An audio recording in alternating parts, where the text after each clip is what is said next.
صحابہ فرماتے ہیں قبیلہ مدر کے کچھ لوگ آئے تھے حضور کی بارگاہ میں، تو ان کے چہرے اترے ہوئے تھے، غربت چھلک رہی تھی، حالات ان کے پراگندہ تھے۔ تو فرمایا ان بیچاروں کی غریبی دیکھ کر، مظلومیت دیکھ کر، غربت اور بھوک دیکھ کر حضور پریشان ہو گئے۔ یہ بنیادی مسئلہ ہے کہ وہ درد تقریروں میں نہ رہے، وہ دل میں محسوس ہو۔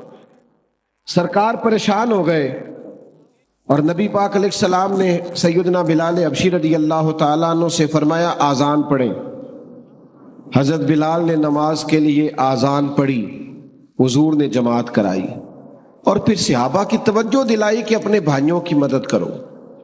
یہ بات کو سمجھیں، اگر کوئی شخص صاحب حیثیت ہو تو اس کی توجہ دلائی جائے کہ یہاں غریب بستے ہیں، تنگ دست لوگ ہیں، مجبور ہیں، مقروض ہیں، توجہ دلائی۔ اللہ کے حبیب نے فرمایا ان کی مدد کرو۔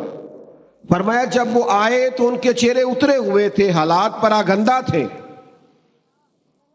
لیکن جب حضور نے اعلان کیا ان کے لیے تو کوئی ان کے لیے کھانا لا رہا ہے، کوئی سرکہ لا رہا ہے، کوئی کھجوریں لا رہا ہے، یہ بخاری مسلم دونوں میں موجود ہے، کوئی کمبل لا رہا ہے۔ صحابہ فرماتے ہیں جب ان غریبوں کے چہرے کھانا کھا کر تحفے وصول کر کے ان کے چہرے کھلنے لگے نا، تو ہم نے نبی کریم کو بھی مسکراتے ہوئے دیکھا۔ کسی کو دکھی دیکھ کر دکھی ہونا یہ حضور کا طریقہ ہے، اور کسی کو خوش دیکھ کر خوش ہونا یہ حضور کا طریقہ ہے۔ لیکن ہمارا ماحول بڑا عجیب ہو گیا ہے۔ اسی گلی کے اندر کچھ بچے رات کو 10,000 کا فاسٹ فوڈ منگاتے ہیں، اور اسی گلی میں چند گھر چھوڑ کر ایک گھر وہ بھی ہوتا ہے جو میاں بیوی رات مشورہ کر رہے ہوتے ہیں کہ صبح بچوں کی فیس نہ گئی تو ان کی ٹیچر پھر باتیں کرے گا، ان کے استاد پھر کہیں گے۔ میرے بھائیوں یاد رکھنا، تھوڑا سا اپنے دل کو نرم کیا جائے، کشادہ روئی پیدا کی جائے، اور صدقہ اور خیرات اور کسی کو دینا یہ کروڑوں اربوں سے نہیں اس کا تعلق۔ بخاری شریف میں پورا باب ہے کہ انسان دل کا غنی ہوتا ہے، دل کا، جیب سے بندہ غنی نہیں ہوتا۔ مالا والے سخی نہیں ہوندے تے سخیاں کل مال نہیں ہوندا، ہاں ایتھے اوتھے دوویں جہانی سخی کنگال نہیں ہوندا۔ اپنے دل میں کشادگی، نبی پاک علیہ السلام نے ہمیں اس طرح سبق دیا ہے۔ حضور نے فرمایا جب تم گوشت پکاؤ تو شوربہ زیادہ پکا لو، اس میں اپنے پڑوسیوں کو بھی شامل کر لو، کسی غریب کو کھانا دے دو، ایک کا کھانا 2 کھا لیں، 2 کا 4 کھا لیں، 4 کا 6 کھا لیں، لیکن آپس میں دکھ بانٹنے کا مزاج بنائیں۔ ہمارے پاس جیسے جیسے مال آتا جاتا ہے ہم اپنے ذاتی خرچے بڑھاتے جاتے ہیں۔ اچھی بھلی گاڑی پہ سفر ہو رہا ہے لیکن مجھے نئے نمبر کی چاہیے، ذرا پہلے چاہیے، 4 لاکھ زیادہ لے لو۔ ہم اس ملک میں رہتے ہیں جہاں لوگوں کو کھانا بھی نہیں ملتا بعض کو، اور یہ بھی اسی ملک کا حال ہے کہ نئے ماڈل کا موبائل آئے تو وہ موبائل شارٹ ہو جاتا ہے۔ اس لیے کہ کچھ لوگ ایسے ہیں جن کا مسئلہ ضروریات کا نہیں ہے، ان کا مسئلہ خواہشات کا ہے، انہیں خواہشات پوری کرنی ہے جیسے بھی، اور خواہشات کا پیٹ ایسا ہوتا ہے جو بھرا نہیں جا سکتا۔ ہر وقت ایک خواہش پوری کرو، نئی خواہش پیدا ہو جاتی، اسے پوری کرو تو تیسری پوری خواہش پیدا ہو جاتی۔ غرباء کے لیے کچھ دلوں میں گنجائش، مساکین کے لیے کچھ گنجائش۔ اور میں آپ سے عرض کروں، عبادت بھی صرف نفل پڑھنے کا نام نہیں، عبادت بھی فقط تسبیح چلانے کا نام نہیں، لمبے جبے کبے ان کا نام ہی فقط عبادت نہیں۔ اور میرے بھائی، حضور نے فرمایا جو یتیموں کی مدد میں رہتا ہے، مسکینوں کے کام کرتا رہتا ہے، بیواؤں کی مدد کرتا رہتا ہے، وہ بھی اللہ کے راستے میں ہی ہے۔ آپ لوگوں کی وجہ سے پیچھے نظر نہیں آ رہا، لوگ اشارے کر رہے ہیں۔ میں نے کہا تھا ذرا تھوڑا سا مہربانی کریں، تھوڑا پیچھے ہو جائیں بس، محبت سے جی، پیار سے۔ اللہ آپ کو سلامت، وہ دیکھیں نا خوش ہو گئے، پیچھے ہو جاؤ، ماشاء اللہ، ٹھیک ہو، تھوڑا سا اور پیچھے ہو، تھوڑا سا اور پیچھے، خوش رہیں، خوش رہیں جی، خوش رہیں، اللہ آپ کو بھی جزا دے دی۔ آپ بھی بیٹھ جائیں، آپ کی وجہ سے بھی پیچھے نظر نہیں آ رہا۔ تشریف رکھ بیٹھ جائیں. اللہ سلامتی دے, سب کو برکت دے مال. میرے بھائیوں اب آپ خاموش ہو جائیں جی, خاموشی سے بات سنیں. کوئی دوست بات نہ کرے جی. آداب بیٹا بولے نہیں آپ, آداب محفل کے خلاف ہے باتیں کرنا. دوستو چند ایک باتیں میں نے عرض کرنی ہے. اللہ تعالیٰ نے ہمارے نبی پاک علیہ السلام کو جو شانیں عطا فرمائی ہیں, ان میں سے محبوب کی ایک شان یہ ہے کہ عزیز علیہ ما عنتم. فرمایا تمہارا مشکل میں پڑنا میرے نبی کریم پر گراں گزرتا ہے. کوئی امتی اگر تکلیف میں ہو تو حضور اس کی تکلیف محسوس کرتے ہیں, اس لیے کہ وہ بالمؤمنین رؤوف الرحیم, وہ مومنوں پہ رؤوف بھی ہیں اور رحیم بھی. نبی کریم صلی اللہ تعالی علیہ وسلم نے انسانیت کا درد محسوس کیا ہے, اور کریم محبوب علیہ السلام کسی کی تکلیف کو دیکھ کر پریشان ہو جاتے ہیں. میرا خیال ہے میری تقریر زیادہ وہ لوگ سننے آئے ہیں جو موبائل نہیں چلا رہے. جو موبائل چلا رہے ہیں وہ تو گھر میں بھی موبائل ہی چلاتے ہیں. بھائی آپ بات سنیں توجہ سے, اللہ آپ کو سلامت رکھے. آپ مہربانی کریں, موبائلوں پہ تو ملاقاتیں پہلے بھی رہتی ہیں, تو آج چلو بغیر موبائل کے ملاقات ہے تو کوئی بات ہو جائے آپ دوستوں سے. پیارے بھائیوں, سارے لوگ زندگی کی دوڑ میں آگے نہیں نکل پاتے ہیں, سارے کامیاب نہیں ہو پاتے, نکمے نہیں ہوتے, بعض لوگ کام چور بھی نہیں ہوتے. لیکن اللہ کی حکمت کا تقاضا ہوتا ہے کہ بعض لوگ ایسے ہوتے ہیں جو زندگی کی دوڑ میں پیچھے رہ جاتے ہیں. غربت آ جاتی ہے, تکلیف آ جاتی ہے, آزمائش اور بیماری آ جاتی ہے. ہمارا دین, ہمارے نبی پاک علیہ السلام کی سیرت ہمیں یہ سبق دیتی ہے کہ جو لوگ زندگی کی دوڑ میں پیچھے رہ جائیں ہم ان کا بازو تھامیں, ہم ان سے محبت کریں. حضور علیہ السلام نے فرمایا تمہیں جو رزق دیا جاتا ہے وہ تمہارے کمزوروں اور ضعیفوں کی برکت سے دیا جاتا ہے. ہمارے ہاں جس آدمی کو نعمت مل جاتی ہے وہ اس کو اپنا حق سمجھنے لگتا ہے, اور وہ سمجھتا ہے کہ میں لائق تھا, میں سمجھدار تھا, میں پڑھا لکھا تھا, میں ہی محنتی تھا, یہ میرا حق تھا. حالانکہ ایسا نہیں ہے, یہ تو اللہ کا فضل ہے, جس کو چاہے عطا کرے.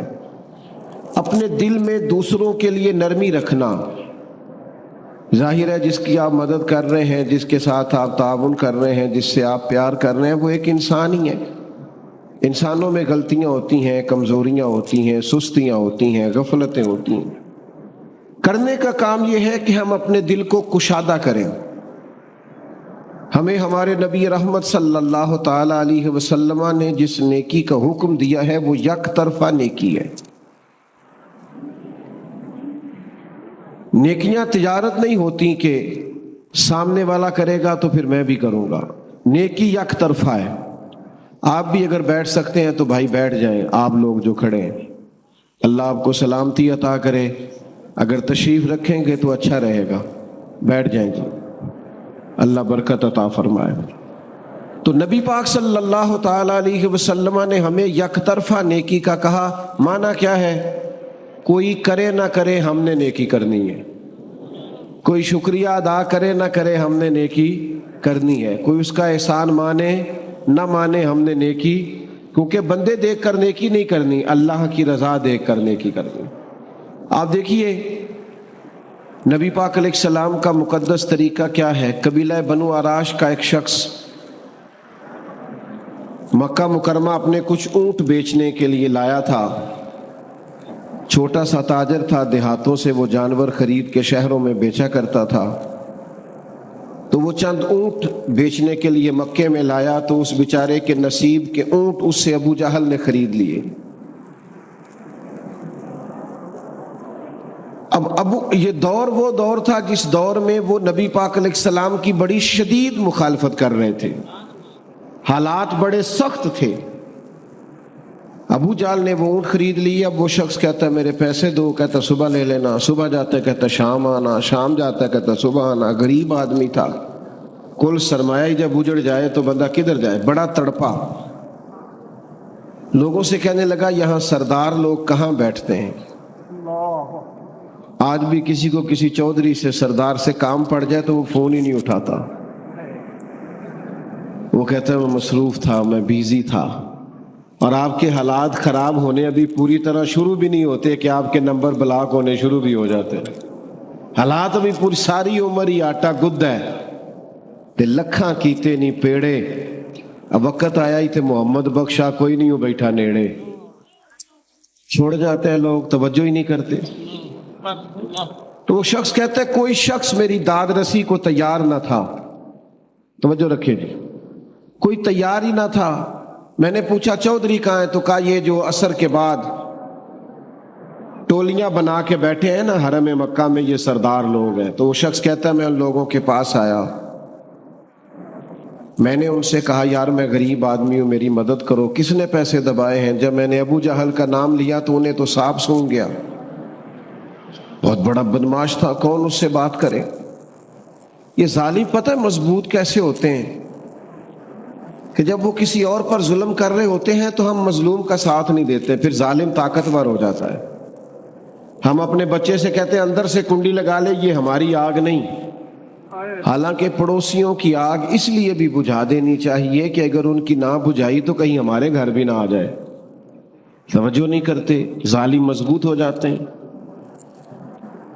تو کہا ابو جہل نے تیرے پیسے دبائے، اب تو سب کو سانپ سونگ گیا۔ اللہ کے حبیب علیہ السلام حرم مکہ کے قریب عبادت میں مشغول تھے، تو اس نے کہا، ایک شخص نے اشارہ کیا حضور کی جانب، کہا وہ جو بیٹھے ہیں نا محبوب، وہ تیرا مسئلہ حل کرا دیں گے۔ اس نے اشارہ کیا اور باقی ہنسے، معاذ اللہ، مذاق بنانے لگے، نقل کفر کفر نہ باشد۔ وہ شخص کہتا ہے میں بڑا حیران ہوا کہ بھیجتے بھی ہیں اور مذاق بھی کرتے ہیں، مسئلہ سمجھ میں نہیں آتا۔ لیکن میں چلا گیا، جا کے حضور کی بارگاہ میں عرض کیا۔ فرماتے ہیں سادہ سا لب و لہجہ، زمین پر حضور تشریف فرما ہے، پہلی نظر ہی لوٹ لے ماہی تیرے ہار شنگاراں۔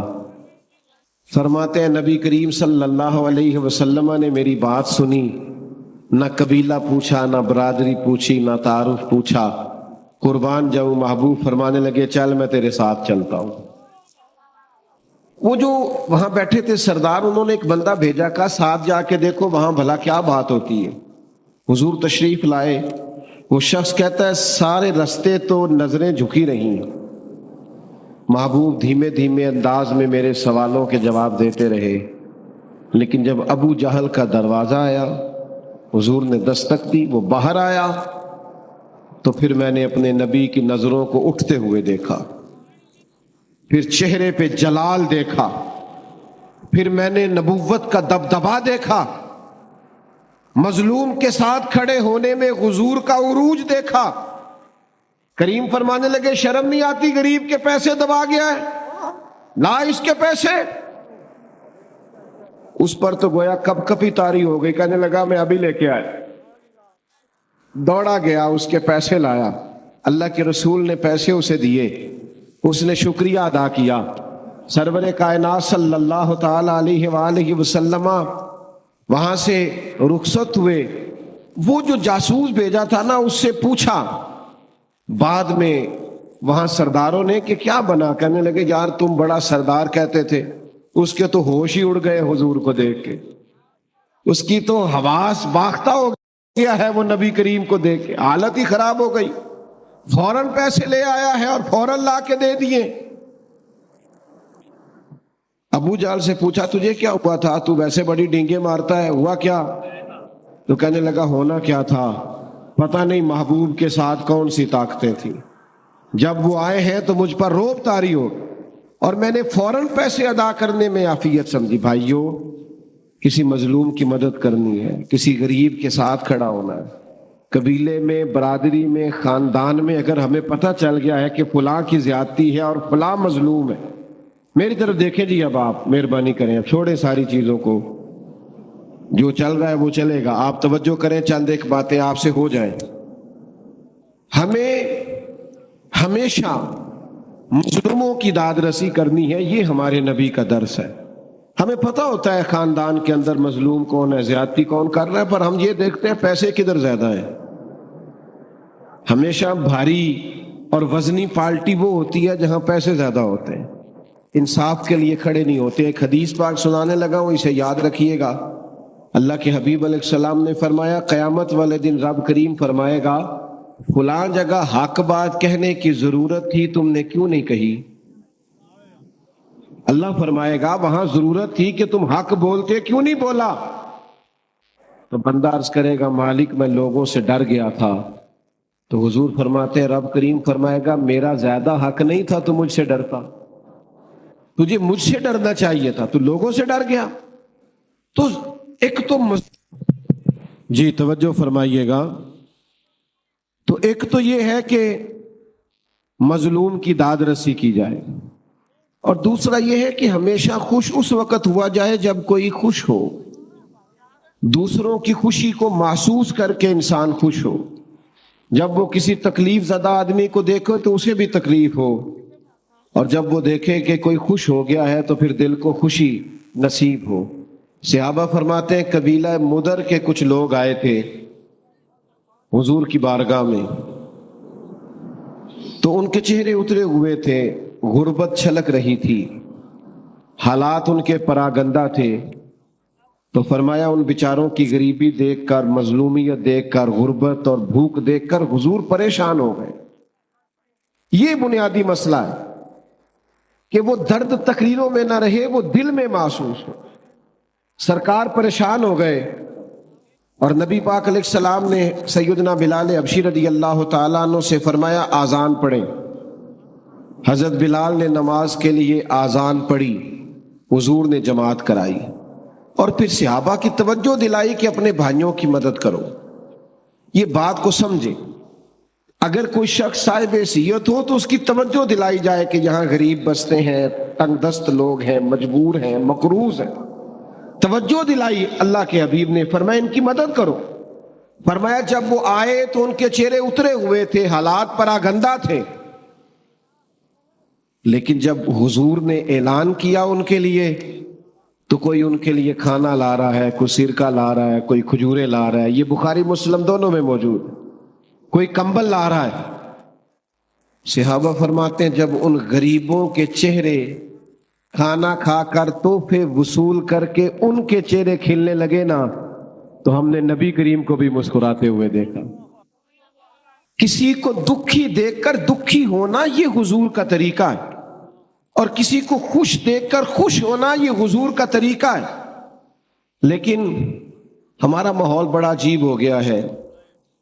اسی گلی کے اندر کچھ بچے رات کو 10,000 کا فاسٹ فوڈ منگاتے ہیں، اور اسی گلی میں چند گھر چھوڑ کر ایک گھر وہ بھی ہوتا ہے جو میاں بیوی رات مشورہ کر رہے ہوتے ہیں کہ صبح بچوں کی فیس نہ گئی تو ان کی ٹیچر پھر باتیں کرے گا، ان کے استاد پھر کہیں گے۔ میرے بھائیوں یاد رکھنا، تھوڑا سا اپنے دل کو نرم کیا جائے، کشادہ روئی پیدا کی جائے، اور صدقہ اور خیرات اور کسی کو دینا یہ کروڑوں اربوں سے نہیں اس کا تعلق۔ بخاری شریف میں پورا باب ہے کہ انسان دل کا غنی ہوتا ہے، دل کا، جیب سے بندہ غنی نہیں ہوتا۔ مالا والے سخی نہیں ہوندے تے سخیاں کول مال نہیں ہوندا، ہاں ایتھے اوتھے دوویں جہانی سخی کنگال نہیں ہوندا۔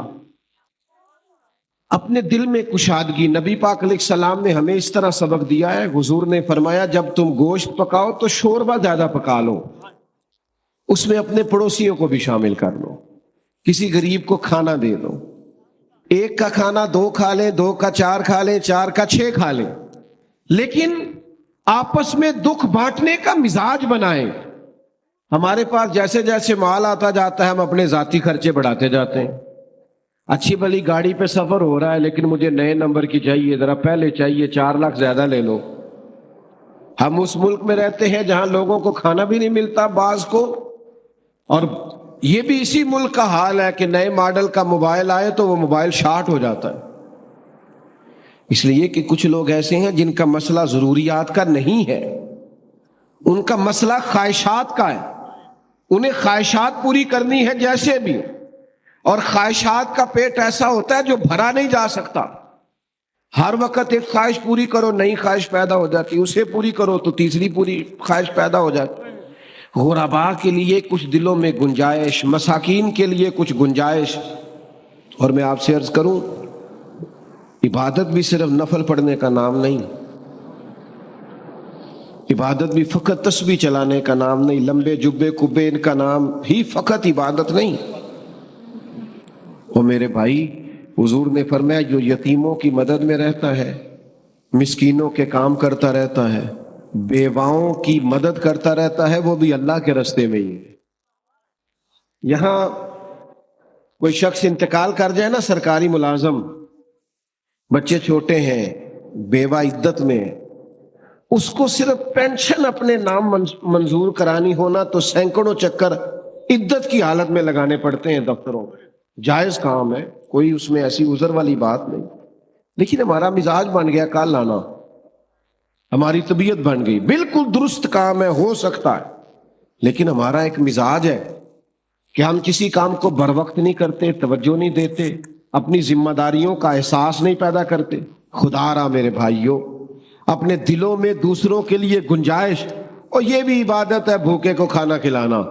حضور غوث پاک رضی اللہ تعالیٰ عنہ فرماتے ہیں میں نے 50 سال دین پڑھایا ہے، 50 سال، چھوڑ دیں، 50 سال پڑھنے پڑھانے کے بعد اس نتیجے پر پہنچا ہوں کہ اللہ سب سے جلدی اس وقت راضی ہوتا ہے جب کسی بھوکے کو کھانا کھلایا جائے۔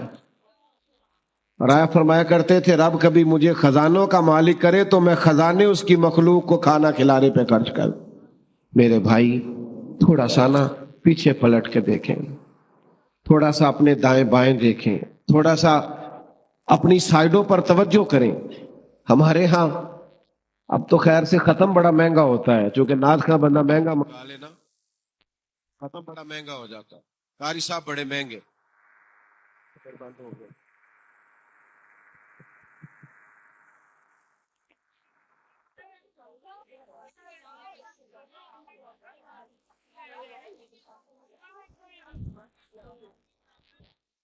تو میرے عزیز، اپنے خرچوں کو، اخراجات کو تھوڑا کنٹرول کر کے اگر ہماری توجہ اس طرف رہے کہ ہمیں حضور کے صحابی ہیں حضرت عبداللہ ابن عباس، نبی کریم علیہ السلام کے چچا زاد بھی ہیں، مسجد نبوی شریف میں اعتکاف بیٹھے ہوئے تھے حضور کے روضہ انور کے پاس۔ تو ایک شخص مسجد شریف میں آ کے بیٹھا تو وہ بڑا پریشان تھا۔ حضرت عبداللہ ابن عباس رضی اللہ تعالیٰ عنہ اس سے فرمانے لگے کیا بات ہے، پریشان لگتے ہو؟ یہ بہقی شریف میں امام بہقی نے اس کو لکھا ہے۔ تو انہوں نے کہا ہاں میں مقروض ہوں اور مجبور ہوں، میرے پاس قرض چکانے کے پیسے نہیں ہیں، آج جس شخص نے پیسے لینے ہیں اس سے میں نے پھر کہا تھا کہ آج دے دوں گا پر گنجائش نہیں بنی، تکلیف میں ہوں۔ یہ جو مقروض ہوتا ہے نا، مقروض حضور نے فرمایا یہ قیدی ہوتا ہے،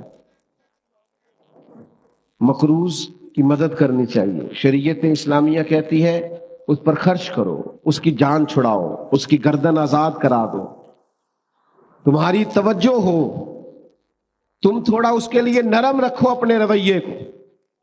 اس شخص نے کہا حضور میں مقروض ہوں، تکلیف میں ہوں۔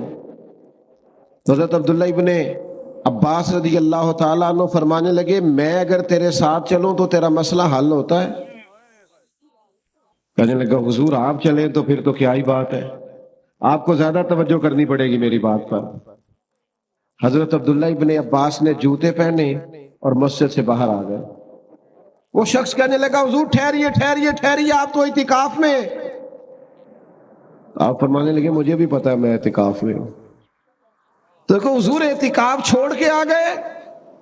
حضرت سیدنا عبداللہ ابن عباس فرمانے لگے مجھے اس روضہ اطہر میں لیٹے ہوئے محبوب کی بات یاد آئی ہے، کریم رسول نے فرمایا تھا اور زیادہ دیر نہیں گزری میں نے اپنے کانوں سے سنا کہ نبی کریم نے فرمایا اگر کوئی کسی کی ایک مشکل آسان کرے گا اللہ 10 اعتکاف سے زیادہ ثواب عطا کرے گا۔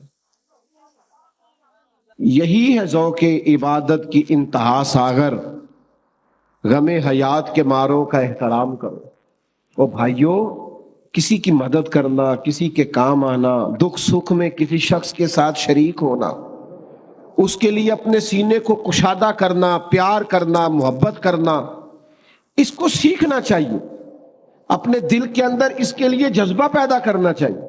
اور پھر یہ جو میں نے بات عرض کی نا کہ کسی کی تکلیف کو تکلیف سمجھا جائے، اپنے ارد گرد بھی دیکھیں، بہو کی تکلیف بھی تکلیف ہی ہوتی ہے، اپنے دائیں بائیں دیکھیں، غور کریں۔ اگر بیٹی بد زبان ہے اور ہمیں پتہ ہے بد زبان ہے تو پھر داماد کی تکلیف بھی تکلیف ہی ہوتی ہے۔ اگر ہم کسی جگہ آفیسر ہے اور ہمارے نیچے کچھ لوگ کام کرتے ہیں تو مزدور کی تکلیف بھی تکلیف ہی ہوتی ہے۔ اپنے دلوں میں جب ہم گنجائش پیدا کریں گے، ہمارے سینے دوسروں کے لیے کھلیں گے، ہم اپنے دل کو کشادہ کریں گے، آپ یقین کریں خود بخود راحت پیدا ہوگی، خود بخود تسلی پیدا ہو، ٹھنڈک پیدا۔ امام حسین کے پاس ایک شخص کچھ مانگنے آیا، غریب تھا، تو 1000 دینار امام صاحب کے پاس پڑا تھا، سارا ہی مانگنے والے کو دے دیا، اور ساتھ کہنے لگے پتہ نہیں تھا آپ نے آنا ہے ورنہ بندوبست کر کے رکھتا۔ ہمارے ہاں درد دل ختم ہو گیا ہے، طبیعتیں سخت ہو گئی، مزاجوں میں تلخی آ گئی، کڑواہٹ آ گئی۔ تو ایک صاحب مجھے کہنے لگے جی کی کریے جی، ماڑے بندے بھی تے سیانے نہیں نا۔ میں کہا ماڑا بندہ تے سیانا ہوندا ہی نہیں، کیونکہ جدے گھر دانے او دے۔ ہاں ہاں، میری غربت نے کیا مجھ کو زمانے میں بدنام، وہ تیری دولت ہے جس نے تیرے عیب چھپا رکھے ہیں۔ غریب آدمی تو سیانا نہیں نہ ہوتا بھائی، عقل مند ہونے کے لیے بھی تو مال چاہیے۔ غربا دیکھو نا، حضرت ابو بکر صدیق رضی اللہ تعالیٰ عنہ اتنے سارے کام کرتے تھے، حکومت چلانا، لشکر روانہ کرنا، صحابہ کے معاملات کو دیکھنا، امت کو سنبھالنا، اتنی ڈیوٹیوں کے باوجود رات کو ایک بوڑھی اور نابینا اماں کا گھر کا کام بھی جا کے کر آیا کرتے تھے، اس کے برتن بھی دھو آتے تھے، اس کی خدمت بھی کر آتے تھے۔ عصر کے بعد کچھ یتیم بچیاں تھیں، ان کی بکریوں کا دودھ بھی دھو آتے تھے۔ ایک ذہن بنا لیتے ہیں نا انسان کہ میں نے خدمت کرنی ہے، میں نے کوئی کام کرنا ہے، میں نے کوئی ڈیوٹی کرنی ہے، میں نے کسی کی مدد کرنی، میں نے کسی کے کام آنا ہے، ذہن بن جاتا ہے، پھر اللہ اس کی مدد بھی فرماتا ہے۔ ہمارا یہ ذہن ہی نہیں بنتا، ہم توجہ ہی نہیں کرتے۔ میں بس بات ختم کرنے لگا ہوں۔ ہمارے گھروں کے اندر جو لوگ موجود ہیں نا، گھروں کے اندر، آپ کو پتہ ہے سید عائشہ صدیقہ رضی اللہ تعالیٰ عنہ فرماتی ہیں حضور جب تک گھر میں رہتے تھے گھر کا کوئی نہ کوئی کام ہی کرتے رہتے تھے۔ باہر بڑی ڈیوٹی کر کے آئے ہیں سرکار، لیکن گھر آ کے سوچا ہے گھر والے بھی تو آگ کے سامنے کھڑے ہیں نا۔ تو احساس، گھر والوں کا بھی احساس، اور سب سے زیادہ گھر میں جو بوڑھے ہیں ان کا احساس۔ بوڑھوں کو صرف خرچہ نہیں دینا، کپڑے نہیں لے کے دینے، بوڑھوں کو ٹائم بھی دینا ہے، ان کے ساتھ بیٹھنا ہے، بات کرنی ہے، چھوٹے چھوٹے مشورے کرنے، ان کو بیکار نہیں کر دینا۔ ہم پتہ کیا کرتے ہیں، ہم ساری گپیں اپنے دوستوں سے لگاتے ہیں، ساری گفتگو باہر کرتے ہیں۔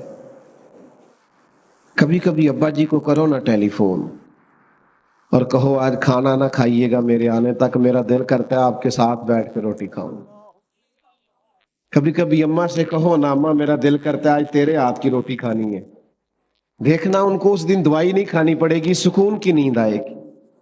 آپ کا جو ملازم ہے، آپ کے ہاں جو کام کرتا ہے، کبھی اسے کہو نا یار آج تو نے میرے ساتھ کھانا کھانا ہے، میرے ٹیبل پر بیٹھنا ہے۔ حضرت ابو ذر غفاری رضی اللہ تعالیٰ عنہ نے بھی اسی طرح کا لباس پہنا ہوا تھا، اور ان کے غلام نے بھی اسی طرح کا لباس پہنا تھا۔ تو کسی نے کہا یہ کیسے ہو گیا؟ فرمایا جب سے حضور کا کلمہ پڑھا ہو گیا ہے۔ آقا اور غلام نے ایک طرح کا لباس پہننا شروع کر دیا ہے۔ بھائیوں، اپنے گھروں میں ایک بچہ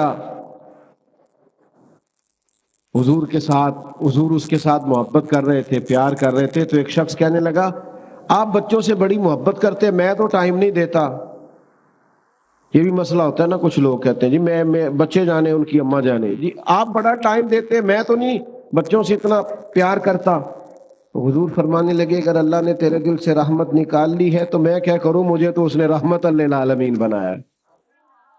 تو سارا وقت باہر نہیں گزاریں، اپنے گھر میں ٹائم دیں، اپنے بچوں کو وقت دیں، اپنے ماں باپ کو ٹائم دیں، بہن بھائیوں کو ٹائم دیں، اہل خانہ کو ٹائم، اپنے اندر دوسروں کا احساس۔ آپ یقین کریں اگر دوسروں کے احساس میں انسان جینا شروع کر دے تو زندگی ویسے ہی بڑی سونی ہو جائے، خوبصورت لگنا لگے سارا کچھ، لیکن ہم یہ کام کرتے نہیں۔ ہمیں نہ بس اپنے کھانے سے، سونے سے، اپنے آرام سے، اپنی سہولیات سے فرصت نہیں ملتی، اس کا نتیجہ یہ نکلتا ہے کہ دل سخت ہونے لگ جاتا ہے، آہستہ آہستہ انسان خود غرض ہونے لگتا ہے، وہ اپنوں کے بارے میں بھی اس کا رویہ مثبت نہیں رہتا۔